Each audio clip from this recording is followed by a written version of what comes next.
निबिया के गछिया मैया झारे लम्बी केसिया हो कि चली भैली ना। मैया नदिया के तीरवा हो कि चली भैली ना। निबिया के गछिया मैया झारे लम्बी केसिया हो कि चली भैली ना। मैया गंगा के तीरवा हो कि चली भैली ना।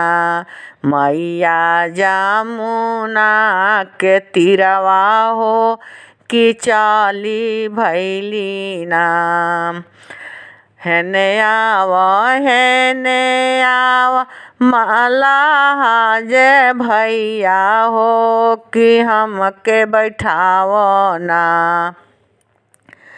ऊजे काठवा के नैया हो कि हमके बैठावो ना।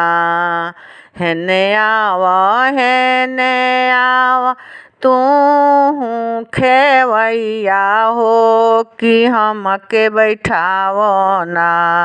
ऊजे काठवा के नैया हो कि हमके बैठावो ना।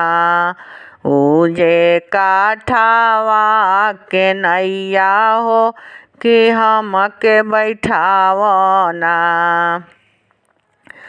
काठवा के नैया मल्लाह लिहले बैठाई हो कि घूमी घूमी ना। मैया से मारेले नजरिया हो कि घूमी घूमी ना। मैया से करेले ठिठोलिया हो कि घूमी घूमी ना।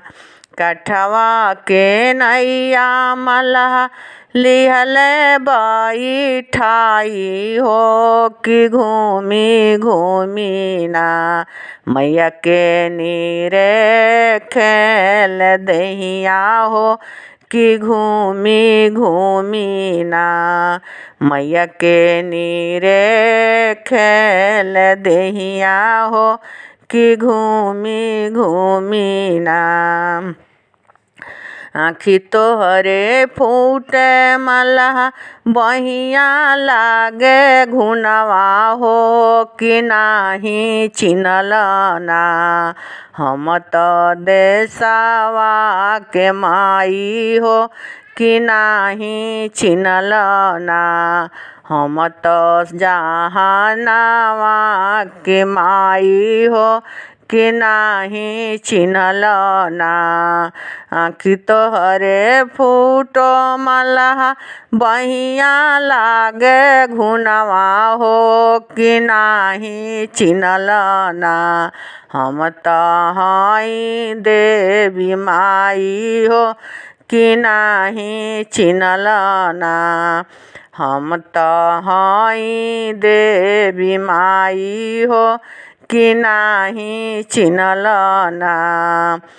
हम तो हिमालय हो झर झर रोवेले गोड़वा धैले ना।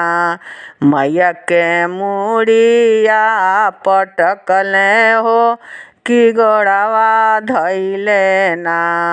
ऊजे मुड़िया पटकले हो चरनिया धैले ना। माफ करी देशवा के मैया हो कि हम गलती ना। मैया रौरे संग कैनी हो कि माफ करी ना। मैया हम गलती कैनी हो कि रौरे संगे ना। हम नाही जननी मैया रौरा महतरिया हो कि माफ करीना उजे अपन सेवा खवा हो कि माफ करीना उजे अपन सेवा खवा हो कि माफ करीना।